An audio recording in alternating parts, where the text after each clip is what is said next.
So we're very lucky. I believe that a little bit cliche, but I think there's an element of truth in it that if you want to go far, surround yourself by smart people. You know, you're only as strong as your network. I'm in favor of expanding the people that you surround yourself with.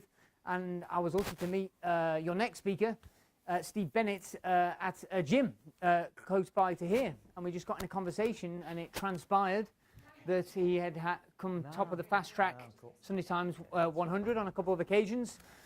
He built companies to 100 million in revenue. He had sold companies for Jungle.com for 37 million pounds, and he's also had a hell of a lot of failures at the same time. So he's here today to talk about some of his biggest successes, but also his biggest failures. And we were just having a chat outside. And he's got some interesting predicaments going on in his own business. So we're going to have a quick bit of insight into some of Steve's story, and then we're going to go for open Q&A. So get ready with your questions. So please give a warm Success Mastermind welcome to Mr. Steve Bennett. Well done. Thanks, Billy. Thank you. This is great, being thrown in the deep end. I've no idea what you've been talking about so far and what your aspirations are. I've got an unusual story in that I left school with no qualifications, which is a bit awkward being in a university. And I said to my wife, I'm going to a lecture at university this afternoon. She went, no, you're bloody not. And I went, no, really I am, but I'm not sure what it's about. So I left school no qualifications because my dad thought I was going to be a sax player. That's with an A, not an E. And what he overlooked was the fact, even though he made me practice every day for hours and hours, that I was crap at playing the sax. So I left school with no qualifications, a really bad sax player, and ended up on a YTS scheme, £40 a week, and started a business, and found that actually you could blag your way into many, many different things. And so I blagged and blagged and blagged, and this thing, you know, you've all heard this thing that, you know, keep faking it till you make it. And that's kind of my story, really. And even I bumped into Dan in the gym once, and he thought I knew what I was talking about, so I said, come and have a chat with you guys. And so anyway, here I am. I've done quite a lot of companies, can't remember exactly how many because I'm not very good at maths, but it's somewhere between 30 and 40. And I've had about 75% failures and about 10% successes. And luckily the successes, volume-wise, financially-wise, that sort of number the failures. And just like you, I'm struggling at the moment to build a new company that I've been working on for a year that I'm really passionate about and put all my time and effort into. And I'm still chairman of my big company that's about 70 million turnover and making quite a lot of profit. But if your customers of mine, I won't say how much, but it's ridiculous. But I'm the chairman of that still, and I'm starting up a new one, which I'm really passionate about. It's not going really well. Anyway, so some learnings. So, some learnings. Tenacity. I've got 7 children, by the way. One of them passed his driving test today, which was amazing. So for the last year, I've been sort of teaching him to drive, and for the last 17 years, I've been driving him everywhere. And he phoned me up today and said, I've passed, Dad. And I went, that's great. The table's going to turn now. I need to take me to the pub this evening, which is great. And pick me up at 11:30, like I've had to do for you for years. And I've got another son who's a pilot, and I've got another daughter who works for me with a child. I'm a granddad and all that sort of stuff. And anyway, so learnings. Where do we start? Learnings from successes, learning from failures. Let's start with the learning from failures first, because I think you all own your own businesses or you're all entrepreneurial. Okay, so the one thing that you'll find when you employ people, and it's all about employing good people, but you never learn as much, I believe, as when you waste your own cash, right? So I have staff that make stupid, and don't call them staff, team members, and I have team members that make stupid decisions, and the only thing I can put it down to is it's not their own money. So I think you learn the most when you waste your own money, and God, I've wasted lots of money over the years, and I think I'm about to waste one tomorrow. I've got a 4-page advert in the Sun. I think actually looking back at it today, the creative's crap, and I've just wasted about 10 grand, but there you go. So you learn most from your failures because it's your own cash, and I honestly believe that never look down on your team for making mistakes when afterwards you go, that was so stupid, because if it's not their own cash, they don't feel the pain. If they don't feel the pain, it's not the same. So big lessons from failure. I had a wine shopping channel years ago, and it was the first one ever. And again, everybody blows smoke at your ass. It's brilliant. Nobody's done this before. Well done. Great opportunity. And it wasn't, because how do you sell something that's invisible on television just based on your stories?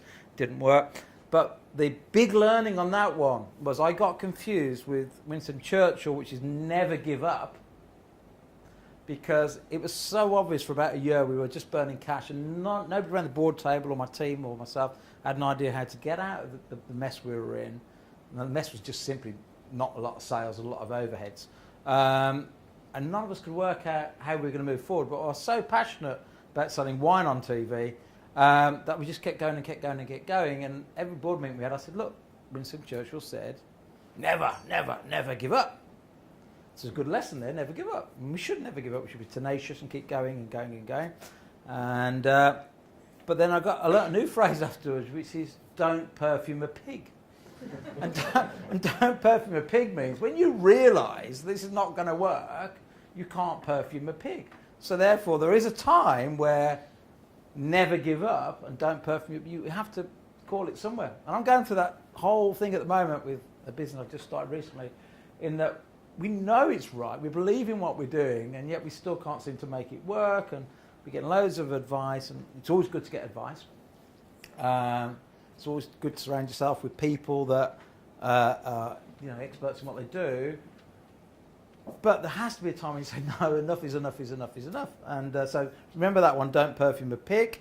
I was talking to Dan the other day about, again, another conflict, a bit of a paradox, which is, and my big hate, and I've got 7 children, my big hate and concern and worry is things like Facebook and social media and all these things that I see my kids on, and my wife's a lot younger than me, and she's on it all the time, and I can't even turn on my TV without her help. But my big worry about social media is that comparison, because that's what social media is. You compare, you see your friends always having a great time, and on holiday and smiling, but you only see a small bit, and what you see is the best bits.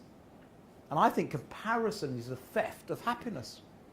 And I've got a real big thing. I might even write a book about this, and that'd be all right, because the last 6 books I wrote all failed, so there'll be a failure as well. But it doesn't matter. But comparison is a theft of happiness. I was talking about this with Dan, because it's like, but what you do, Dan, is you go around and you talk and you lecture and everything. And they said, well, are you saying that this is wrong? I said, no, don't get me wrong. Comparison is a theft of happiness, but surround yourself with people that've got loads of experiences, because there is nothing better than networking. There's nothing better than what you're doing right now. I hate being in board meetings with PowerPoints and spreadsheets and rubbish like that, because actually nothing ever happens in a meeting. It's only what happens afterwards. And one of the best things you can do, even though comparison... So I was saying to you, wasn't I, Dan? I was in a... don't want to name drop. I'm with him this weekend again. I think he just takes a pay at me, but I'm with Branson again this weekend. But about 3 months ago, I was in a jacuzzi with him, and not many people can say they've been in a jacuzzi with Branson, but it's a regular occurrence actually. But anyway, and we were there, and I was going like, oh, this, that, and the other. Look how well you're doing. And he went, yeah, but I'm really pissed off because Jeff, what's his name from Amazon, is doing this at the moment, and I've missed out on this internet thing, and so comparison's a real nightmare, because even the likes of Branson, we all go, oh, he's a hero, he's one of the best known entrepreneurs in the UK. He still has problems with the fact that he never made it into that super level. But in one sense, comparison is the theft of happiness, but you've still got to surround yourself with people that can give you advice and so on and so forth. So, God knows what I'm talking about right now. But so I hope the lesson there. But the big lesson first, number 1, is never give up, but also know when what you're working on, you've remortgaged the house. There has to be a point where you go, is enough. And I've been there. I tell a story that I've been going about 2 years. My mum and dad, dad's a sax player, mum was a housewife, and I wanted to start my own business. My dad borrowed £4,000 to give me, and we were one day I imported these laptops called Chicone from Taiwan. I got 3 of them, and all 3 of them failed, and I'd sold them all. And so I imported the 4th one, and I used that one to take the bits out to try and make the other 3 work, and they didn't work. And now I've got 4 that didn't work, and but for some reason I kept going. But I kept going because at that time there was this massive gap in the market, and I knew that if I eventually got a laptop that would work, that I could sell, I could make money out of it. But that is also different. So never give up is great. But also when you've tried and tried and tried and tried and tried and you've exhausted everything, there has to be a point where you do say, don't perfume a pig. So that's the first lesson. Next lesson is partnerships. How many of you are in partnerships at the moment? Or how many of you are on your own? Partnerships, first of all. Cool. Okay, partnerships that are with your wife, that's okay. Partnerships outside the family, still a few. Okay, best of luck. Partnerships are like a marriage, and I've had four. The other week we were going through all the accounts and stuff, and all my failures, not all of them, but most of them were where we had got partnerships. And I've still got one that's going today, but we'd known each other for a long time first. So what I'm saying is, if you go into partnerships, spend the time to get to know the people that you're jumping in bed with. Probably even more than getting married, because getting married, there's other things that bond you together, like 7 kids. Personally, partnerships for me have never worked. I know people that they have worked for, but when I talk to people like Richard, who's made many partnerships work, they spend a lot of time with that process up front. So don't jump straight into partnerships thinking, that person's got a good track record, or they're respectable, this, that, the other. It is like a marriage. So if you're going to jump into a partnership, spend the time before you jump right in and make the right partnerships, because partnerships can bring a company down faster than any company. And I partnered in 2005 with my biggest jewellery supplier when I used to own Gems TV, and they were one of our biggest jewellery suppliers. We were one of their biggest customers. And about a year later, we became their only customer, and they became pretty much our only supplier. And we had this amazing relationship. This bloke was lad back then, big American, was 10 years younger than me. And we had this great relationship where we were really friendly, and I think it was fantastic as it was supplier and vendor. But the second we married like that and we merged, everything went wrong. And neither of us, and we talk about it now a little bit differently than back then. Back then we floated and it was a 1.8 billion company. That's a whole different thing, because we made some money and it was all right in the end. But the fact is that we merged these two businesses without really knowing each other. So my big word on partnerships, they can work, but you have to do your homework more than even getting married, as in married sense. So partnerships, be careful. Don't perfume pigs. Work really hard. You're already in business. I normally do lectures to kids at university that are trying to start their own business. You've already started. So I think the key thing as well is also realise that every step on the ladder is different. So at the beginning, if you're a young company, you do have to learn how to do everything yourself. So you have to learn how to do the VAT return and how to do this, that and the other. But also then once you start to employ people, realise what you're good at and what you're rubbish at. Because if you try and do everything yourself moving forward, you ultimately fail. So realise what you're good at and what you're not so good at, and realise that every bit's a step on that journey, and really try and understand what it is that you're best at. I'm okay at selling, but pretty much everything else I'm crap at. So I employ people to do everything else and partner with lots of great people. And that thing about bringing on brilliant people is probably the best advice. But it depends on your size of business, because you're quite small, you can't immediately attract great people because you haven't got a lot you can offer them other than equity. But also don't be frightened to give away equity. A good friend of mine died recently, 2 years, 3 years ago. You'll know him. He had lots of magazines and newspapers, but he never gave a penny away. And in the end, he realised that actually he never got to where he could have got, because he was so Scrooge-like on his shares. And I find that the more you give away, actually, the more your multiple goes. And in fact, Gems TV in December last year, we were valued at 85 million, and we transferred 75% of the company to our employees. And it's the best thing they ever did, because now me and my brother and my wife, who were the 3 main shareholders, we've gone from 100% down to 25%.